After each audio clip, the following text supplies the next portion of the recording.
Prelude. Emigrant notes on possession. 1.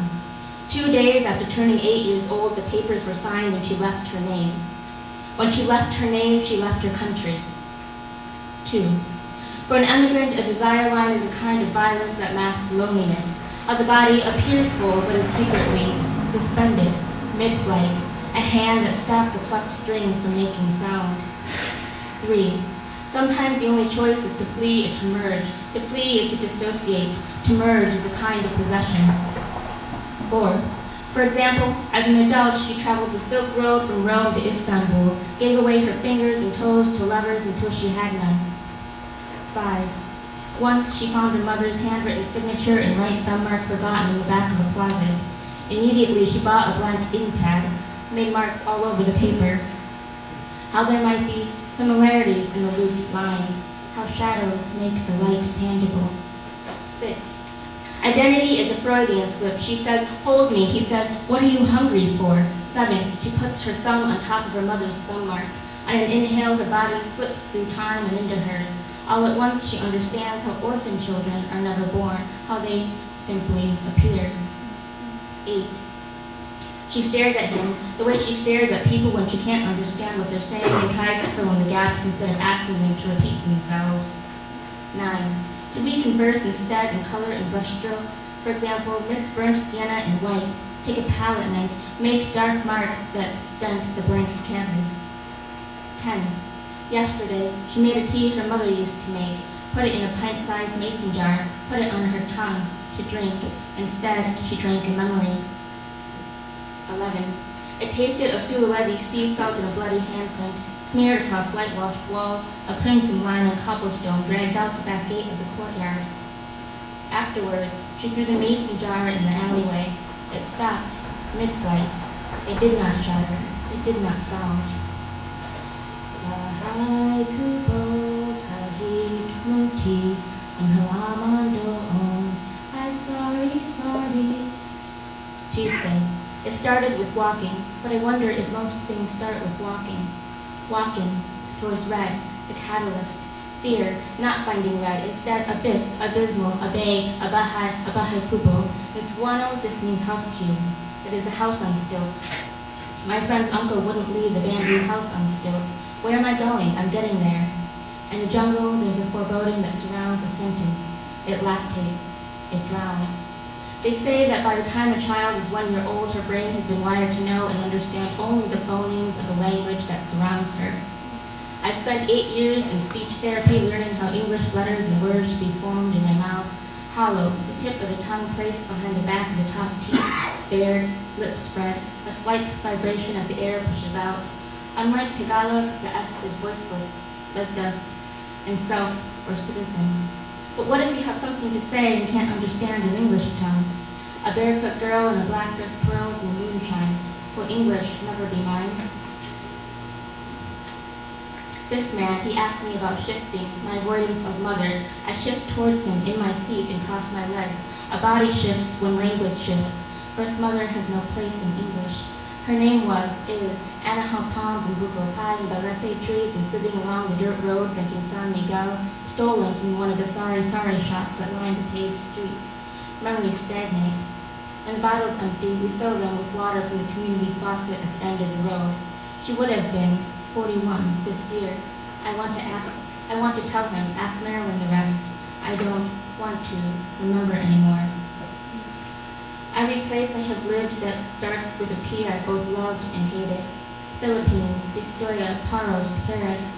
I saved up all my money from a temp job and moved to a third-floor walk-up. The only thing in the apartment in English was my roommate's Bible. She used to quiz me, and we went to church a lot, because someone on the second floor was doing black magic. We were both convinced this person set the pigeons to watch us. Swarms of them hung outside the west windows, watching. The plumbing broke twice. Water leaked into the neighbor's apartment below us. He banged on the door.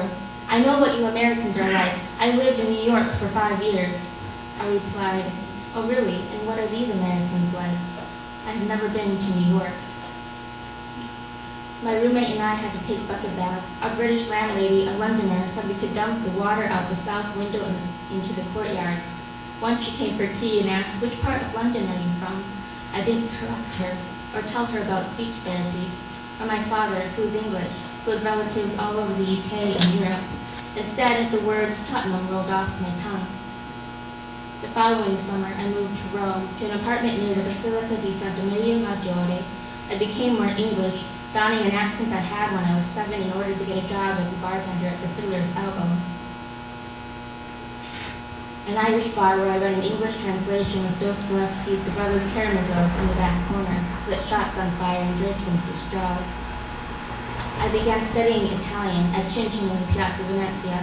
I gave €4 to the cashier and brought my receipt to the counter. Un espresso doppio per favore, e anche un cornetto cioccolato. The flames parched my throat. Salamat, I mean thank you. I mean merci beaucoup. I mean efharisto. I mean grazie. Wednesday. Nino, Ninoi, Noinoi. In Manila, this is everyone's pet name for Benito Aquino, the beloved. I speak of him as if I loved him, as if I had been old enough. He was assassinated 9 days before I might have been born. And under the Tuscan sun, there's the line, assassino. No, I did not say assassino, I said ask Nino. I believe survival is not about hunger, nor nourishment, nor hope, nor anger, nor love. It is about curiosity. My friend reminds the housemates that though I look Filipina, I can't speak the language. She reminds me they might forget. Our house is perched atop a canyon on the outskirts of Cebu, part of the Visayas, in central Philippines. At night, the walls echo, Chocó croak, jungle crows, cockfights, monkeys. It is noisier than New York City or any metropolis at night. There's a rat in my room that loves to chew in the black plastic bags. I nicknamed him Ratatouille. Despite living in a canyon, water is scarce. Everything is done with rainwater, cooking, cleaning, drinking, bathing, washing clothes. I love the smell of the jungle after it rains. The sharpness of greens and yellows feel momentarily vibrant and tolerable.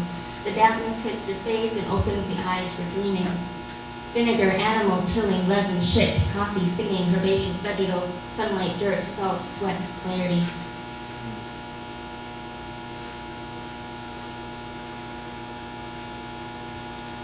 Thursday. A friend places a single white sheet of paper in the rain, as if to soak up the channel that had gathered between sidewalks. Once, after a night of playing drinking games and losing rheumatoid at Malkani, a bar along the coast of the Aegean Sea, a friend had a panic attack. I asked him if he was okay. He said he didn't want to talk to me because I couldn't possibly understand the pressure parents put on their children, because I didn't actually have a family. My parents were not my real parents. I decided he deserved to have that panic attack. In fact, I hoped he would have another one. When I arrived in the Philippines, we took a jeepney from the airport in Cebu and drove along the coast. It was early morning, humid, salty, silver slivers on the water. Someone is sleeping in a hammock tied between the tires of someone else's truck. A fisherman puts on his setup, then rows out in a small blue banca. He casts a net. I asked my friend, "What is this sea called?" She says, "What is your obsession with having a name or a word for everything?" I love the darkness of the sea at night. The only sound was the ferry horn and the white caps of waves. The goats are jumping, crashing against the rocks, and a fisherman slamming octopi against carrion marble to tenderize it.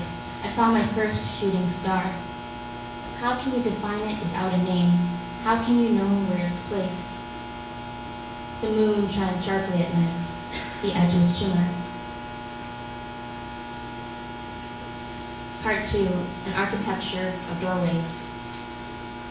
Anger rises up from the root of me. I want to burn the deed of voluntary surrender, to obscure the signature, the sun mark, relegate it to ashes, bury the ashes in the greenhouse, next to the lemon tree. Lemons remove toxins from the blood, they purify the body. I am my mother, but I'm not.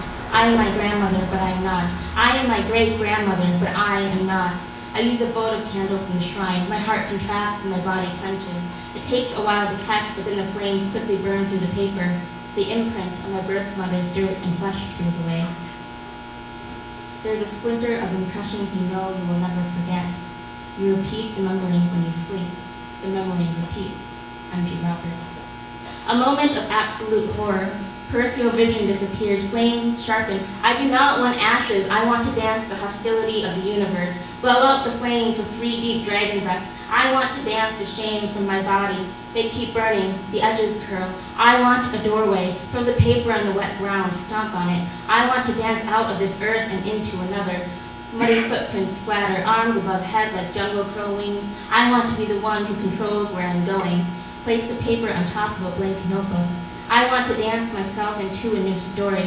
Burnt flakes carry off in the wind. A place where I only know of ordinary things. I want a doorway. A dream whisper says you must dig down to find the land whose soil from which you are made. A bamboo tree spends 4 years traveling down into the depths of blackness to establish roots.